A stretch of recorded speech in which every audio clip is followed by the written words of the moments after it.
हाँ बेटा, we will continue hexose monophosphate shunt, that is energetics, कि how much energy is produced through this pathway. So when we have studied this pathway, you can see one glucose molecule, it produces only 2 NADP which are reduced to NADPH.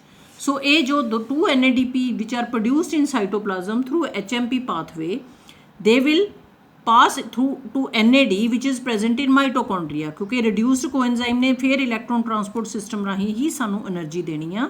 So they will pass into mitochondria, and if they follow route number 1, so naturally 2 NADPH will produce 6 ATP molecules through electron transport system. So it means through HMP pathway, one glucose molecule produces only 6 ATP molecule. If we want to compare the energetics of HMP pathway and glycolysis and TCA cycle, उधर असी की पढ़िया कि एक glucose molecule सानू किन्ने ATP घट्टो घट दिंदा 36 ATP, घट्टो घट 36, कुछ एक सेल्स दे which 38. So if we want to compare energetics of HMP pathway and glycolysis and TCA cycle, it means 6 glucose molecule through HMP pathway, they will produce as much energy as is produced by one molecule of glucose through glycolysis and TCA cycle.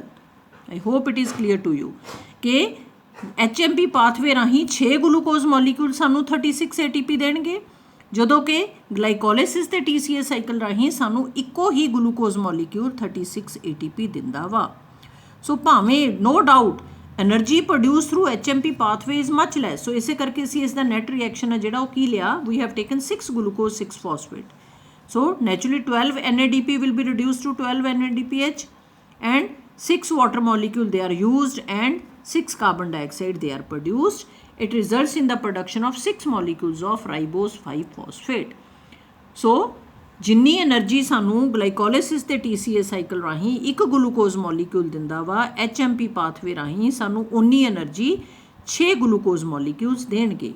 But no doubt it produces comparatively less energy, but even then it has significance. The reason is that reduced coenzyme which are produced by this pathway, they are not always used to generate energy through electron transport chain.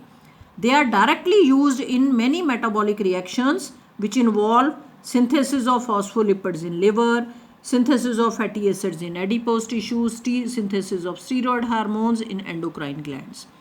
So इत्थे NADPH अपनियां hydrogens दूगा substrate नो, and it will be oxidized to NADP without producing any energy.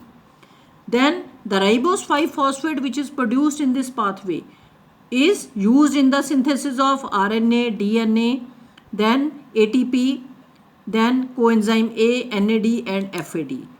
You can skip over here DNA. It is RNA, ATP, coenzyme A, NAD and FAD.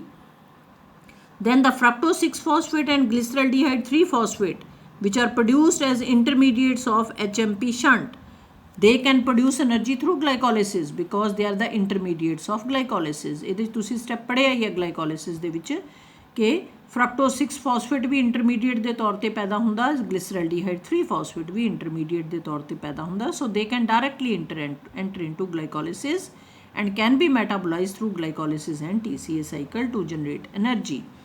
Then here in this you can say pathway 7 carbon C2-heptulose is formed, and C2-heptulose is again an intermediate in photosynthesis reactions.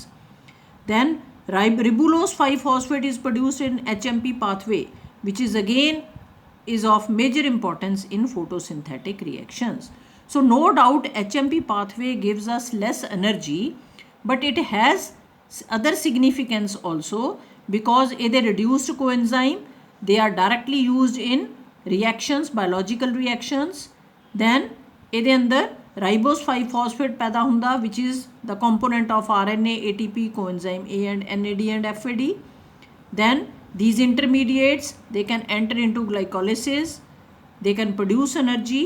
Then C2-heptulose is formed, and ribulose 5 phosphate which is produced in this pathway is also an important intermediate of photosynthetic reaction. So this is all about HMP pathway.